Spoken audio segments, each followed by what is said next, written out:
podríamos llamarlo así. Realmente la crisis económica que irrumpió en España de manera sorpresiva en el 2008 trajo como consecuencia el disparo de las cifras de desempleo en nuestro país. Aproximadamente llegamos a alcanzar tasas de desempleo del 24%. Esto en un país desarrollado es algo desproporcionado. Y como consecuencia de ello, trajo como consecuencia una situación de precariedad generalizada para millones de personas.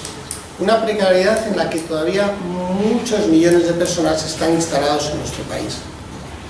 Esta precariedad es una precariedad social, laboral, que además rompió los corsés del, digamos, mediano estado del bienestar que tenemos en España, pues con las políticas de recortes, ¿no? Y dejó en evidencia que millones de personas no tenían dónde acudir, porque en España no hay una protección social. Y entonces pudimos ver imágenes que no se veían en España desde hace muchos años, que son las imágenes anacrónicas, son las imágenes de las colas de hambre ante portadas de conventos del siglo XVII y XVIII en nuestro país, y nos evocaba el periodo de la caridad. Y realmente es que la lucha por el bienestar en Europa ha estado, digamos, ha tenido un inicio que ha sido la caridad. Hay que tener en cuenta que durante muchos siglos la única institución que procuraba bienestar social, o, vamos a decir así, o procuraba servicios sociales, digamos, en la sociedad estamental, en el mundo moderno, era la Iglesia Católica. Bueno, en el mundo católico, si no eran las iglesias protestantes, porque ellas eran las encargadas de la educación. Las únicas iglesias, educación, por ejemplo, que existen en España eran las iglesias parroquiales, hasta el siglo XIX realmente. Y no solamente era esto, sino eran los hospitales, eran las casas de expósitos, eran más tarde, es decir, lo que se llamaba la obra pía de la iglesia. Incluso también, como no, el pequeño esbozo de ahorro popular, las llamadas montes de piedad, también se dan a las iglesias. Es decir, es la época de la caridad. Y esa caridad era proporcionada por la iglesia, sus órdenes religiosas y las casas de nobles. También las casas de nobles contribuían a una especie de filantropía de la edad moderna, ¿no? Pero digamos que ese periodo estaba basado en una cosa, en el gran poder económico que tenían los estamentos eclesiásticos y los estamentos nobiliarios. Era un sistema fiscal, por decirlo de alguna manera, para modernizar lo antiguo. Pues el diezmo, eran los tributos eclesiásticos, era ese poder que tenía la iglesia, con lo cual sustentaban la caridad. En la lucha por el Estado contemporáneo, hay una fase que se va convirtiendo antes de llegar al estado, digamos, de bienestar que hoy conocemos en el mundo desarrollado. Llegamos al estado que se llama beneficencia, que es una cosa transitoria, que duró aproximadamente un siglo y medio y que fue un proceso nada pacífico, porque eso está vinculado a las luchas contra las iglesias en toda Europa, es decir, a la lucha contra el clericalismo, también en nuestro país. En nuestro país, las desamortizaciones, a pesar de la leyenda negra que existen sobre ellas, leyenda negra quiero decir claramente interesada por parte de las entidades eclesiásticos para, digamos, desacreditar las políticas desamortizadoras que se hicieron en España, fue el momento en que se pusieron las bases de lo que hoy llamamos el Estado de beneficencia burgués, del primer Estado burgués. Consistió las desamortizaciones básicamente en la expropiación de bienes eclesiásticos. Por eso muchos hospitales y muchos, conventos, etcétera, pasaron a manos del Estado. Os quiero decir que en nuestro país las llamadas juntas de caridad, que es el primer organismo que organiza a nivel local la asistencia social, gran parte de lo que van a administrar estas juntas viene directamente de propiedades que fueron de la Iglesia. Por eso la Iglesia española, digamos, ataca siempre al liberalismo burgués español. Por más que pensemos que el liberalismo burgués, el liberalismo español era un liberalismo muy flojo, pero por más que eso, la Iglesia Católica Española era tremendamente antiliberal y por eso los periodos de restauraciones durante todo el siglo XIX fueron tan fuertes. Digamos, el máximo enemigo que tenía la Iglesia era, costó luchas, costó revoluciones, costó 3 guerras carlistas, todo este proceso que os digo en nuestro país. Entonces, este estado, digamos, benefactor, que se fue produciendo a lo largo de toda Europa, con la, digamos, instauración de lo que hoy podemos denominar estados contemporáneos y con el desarrollo económico del capitalismo, digamos, en sus albores, etcétera, se van poniendo las bases de lo que hoy llamamos estado del bienestar.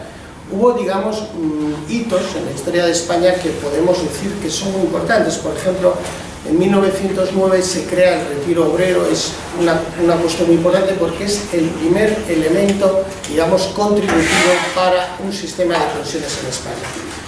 Pero lo que os quiero decir es que el estado del bienestar, la construcción del estado del bienestar se debe al desarrollo económico, se debe a las luchas sociales que se dieron en el siglo XIX y finalmente Y en este contexto, pues, ¿cómo es nuestro estado del bienestar en la actualidad?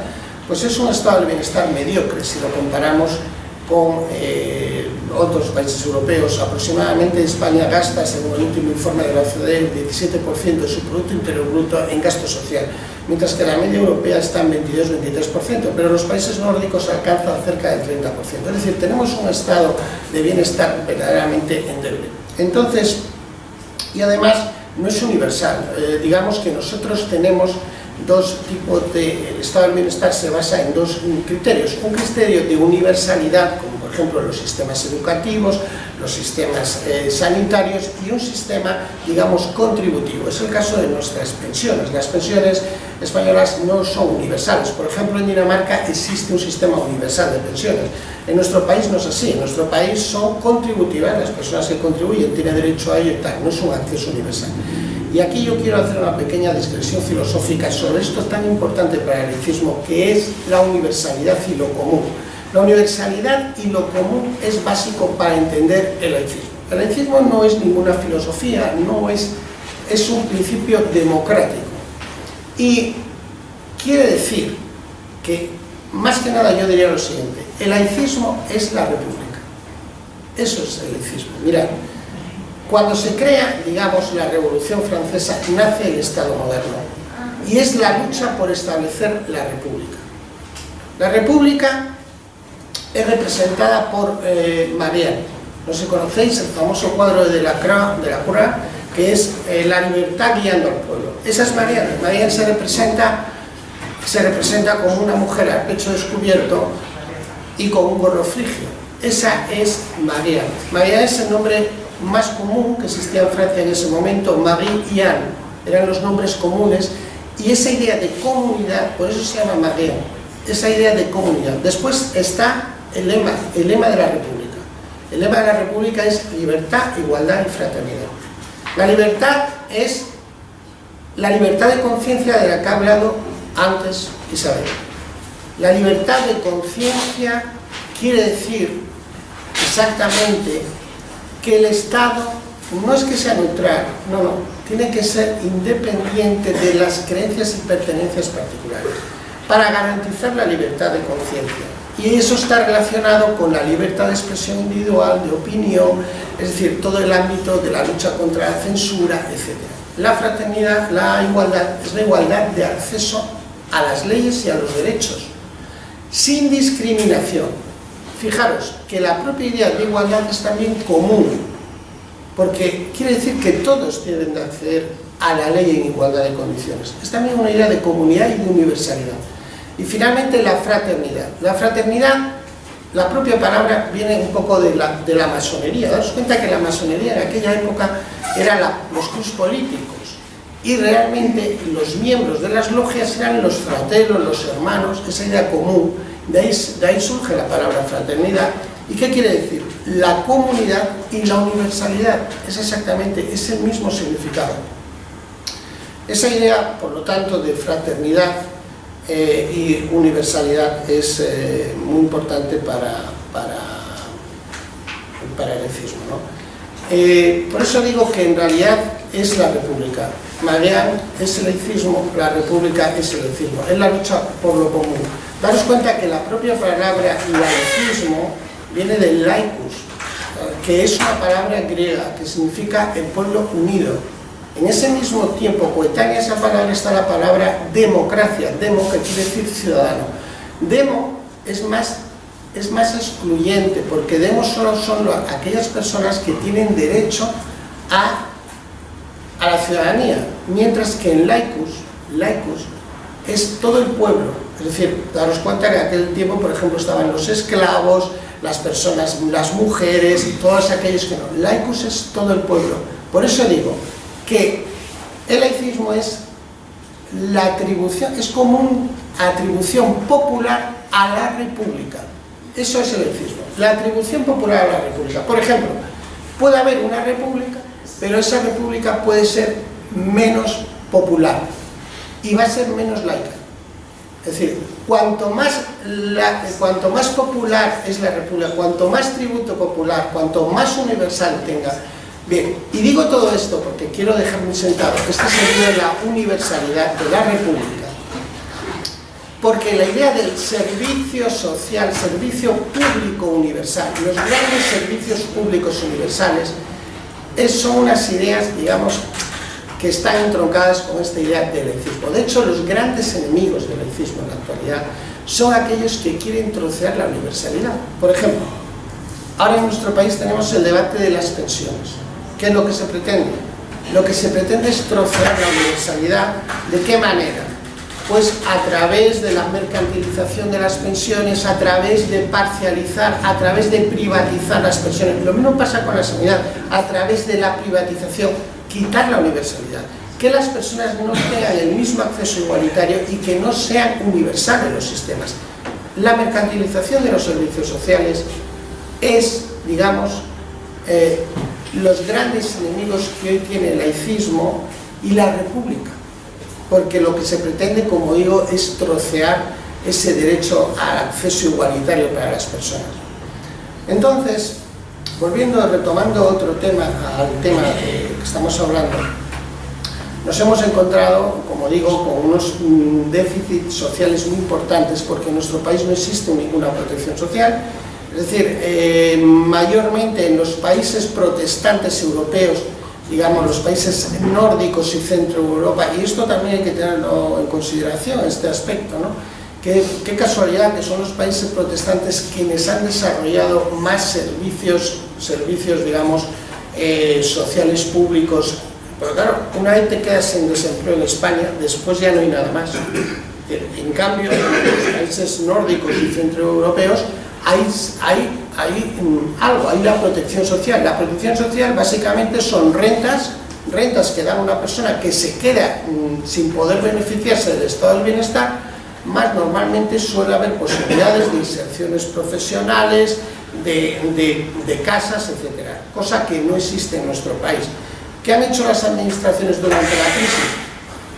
Al contrario, lo que han hecho las administraciones españolas durante la crisis es dar más dinero a ONG, dar más dinero a las religiones para que de alguna manera palien los problemas que hay, los problemas que surgieron como consecuencia de la crisis económica. Entonces, este es un poco el panorama que tenemos. En cuanto a las iglesias, hay que tener en cuenta que las iglesias durante 40 años en España se han ido modernizando en relación a los servicios sociales. En España las iglesias se han ido especializando en los intersticios donde el estado del bienestar no llegaba. Es decir, se han ido metiendo en asuntos que ya ellas tenían tradición: los ancianos, los menores, las drogas, el tema de comedores populares, atención a la pobreza severa, etc. En todo eso se han ido, digamos, especializando.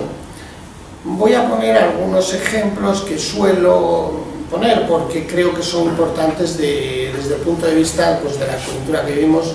Es el tema, por ejemplo, los ancianos. Los ancianos, hay unas 400.000 plazas de asilos en España, de plazas para ancianos, y la mitad aproximadamente lo llevan organizaciones religiosas, o sea, están controladas por organizaciones religiosas, y el resto, es decir, en el siglo XXI podemos afirmar que las organizaciones religiosas tienen más plazas para ancianos que todas las administraciones públicas en España, lo cual es verdaderamente una vergüenza.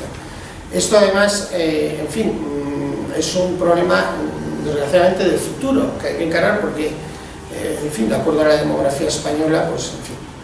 En segundo lugar, los menores es también aún más, yo creo que más sangrante, porque la tutela en sí misma es pública, pero ¿qué ocurre? En la realidad, los jóvenes que están bajo tutela en este país, una gran parte de ellos, lo hacen en instituciones, en residencias.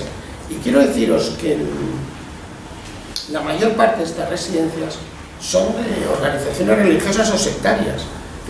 Bueno, hemos tenido aquí el caso de Valencia, el tema de las capuchinas, pero es que es igual así en toda España. Es decir, son centros donde, donde están controlados por la Iglesia o sectas diversas, ¿no?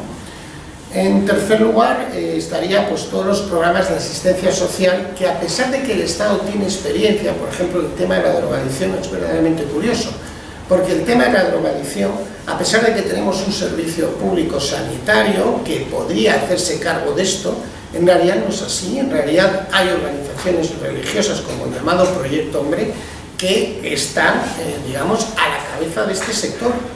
Claro, todos estos sectores que digo, bueno, digo lo mismo en las prisiones españolas. Las prisiones españolas están totalmente controladas por las iglesias, llámense evangélicas, llámense católicas. El proyecto más importante de recuperación de presos, etcétera, es el Padre Garralda, que tiene una organización muy importante dentro de las prisiones españolas y es el número uno en este aspecto. No quiero decir ya nada de todo lo que son comedores sociales, comedores, en fin, todo esto lo están controlado por el Banco de Alimentos, por multitud de organizaciones que son básicamente organizaciones vinculadas a diferentes iglesias o órdenes religiosas. Entonces, hay que decir que es un tipo de caridad que no está, porque curiosamente se hace con fondos públicos. Este es el problema también de fondo, es decir, estamos hablando con organizaciones que hacen caridad con los fondos del Estado. Las administraciones, llámese comunidades autónomas, llámese diputaciones, llámese ayuntamientos, dan a manos llenas dinero a estas organizaciones religiosas para que ya se encarguen de estos sistemas.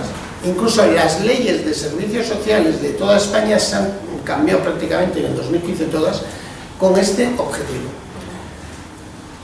Evidentemente la Iglesia ya entra, digamos, a competir con organizaciones mercantiles que están en el mismo sector. Ya, digamos, la Iglesia que está en el sector de los servicios sociales en España entran a competir con otras empresas, llámese las grandes empresas de las constructoras que se han metido masivamente en el negocio de los servicios sociales, como las empresas de Florentino, las empresas de Villarmir, están totalmente las empresas Clece, Valoriza, en fin, las grandes empresas que se están haciendo con el mercado de los nuevos mercados sociales. Uno muy importante es el llamado ayuda a domicilio. Estas están realmente... y ahí la Iglesia compite e intenta, digamos, pues hacer valer su carácter eclesiástico. Os pongo un ejemplo. Por ejemplo, las iglesias, en España hay una federación de hospitales católicos muy importantes, donde está, entre otros, que comentaba Isabel, el Hospital San Juan de Dios. San Juan de Dios también está especializado en algunas ramas, por ejemplo, está muy especializado en la psiquiatría, etc. Pero en realidad estos hospitales, pues los hospitales, digamos, privados laicos han protestado contra la Federación Católica porque estos no pagan el impuesto de sociedades, digamos, achacándoles de competencia desleal. Pero lo que es evidente es que ellos se modernizan para entrar en el mercado de los servicios sociales en España. Esta es la realidad que está pasando. Entonces, ¿cuál es, yo creo, en mi opinión, los desafíos para la sociedad, ¿no? Y para, digamos, el Estado? Porque realmente cuando se habla de la solidaridad, ¿no? La solidaridad es lo que haga la sociedad en su conjunto, son los servicios sociales, son, digamos, las pensiones públicas, son la sanidad pública, es la escuela. No hay otra solidaridad. O sea, todo el resto de mezclar esto con iniciativas privadas, individuales, que van a mejorar, todo esto es parcializar el asunto. O sea, solo es la adquisición de derechos universales, las que realmente acaban y matizan la pobreza, las situaciones de emergencia, etc. No hay otra solución. Todo lo demás, las ONGs no van a traer la solución, el tercer sector no va a traer esa solución.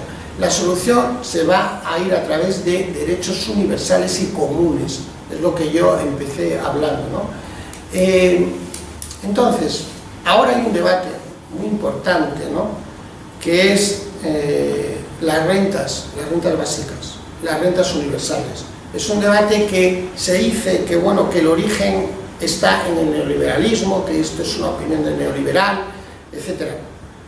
Sí, pero en todo caso les digo, luchar porque haya unos mínimos de garantía para los ciudadanos comunes establecidos universalmente, eso es muy importante. Sería, digamos, un paso, en mi opinión al menos, un paso adelante. No es luchar por el derecho, digamos, a no trabajar, ¿no? Eso es por el derecho a tener lo mínimo para vivir, pues como decía, vivir dignamente. Entonces, dices, no, es que te entroncan con argumentos, digamos, del ultraliberalismo salvaje, es decir, te damos una renta y ya no protestes más.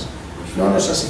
Mirad, en España, el tema de las rentas mínimas, hay aproximadamente el programa, en todas las comunidades autónomas, no están garantizadas, son unas rentas de muy poco dinero, que van de 300 euros a 600 euros en el País Vasco, que es donde más cobran, y a pesar de que en España, según la OCDE, existen 7 millones de personas con unos, digamos, problemas muy serios para llegar a fin de mes, y a pesar de que existen aproximadamente 2 millones de personas que están en hogares que no reciben ningún ingreso en este momento, a pesar de esto, las personas que reciben la renta en toda España no llegan a 600.000 personas. Esta es la realidad. Entonces, desde este punto de vista, yo creo que luchar por rentas, digamos, generales, servicios generales públicos, no malgastar el dinero en proyectos de ONGs, en proyectos de iglesias, en proyectos en definitiva privados, sino luchar por los grandes servicios públicos. Eso yo creo sinceramente que es la alternativa, que desde un sentido republicano es lo que hay que pedir. Yo hasta aquí acabo. Muchas gracias.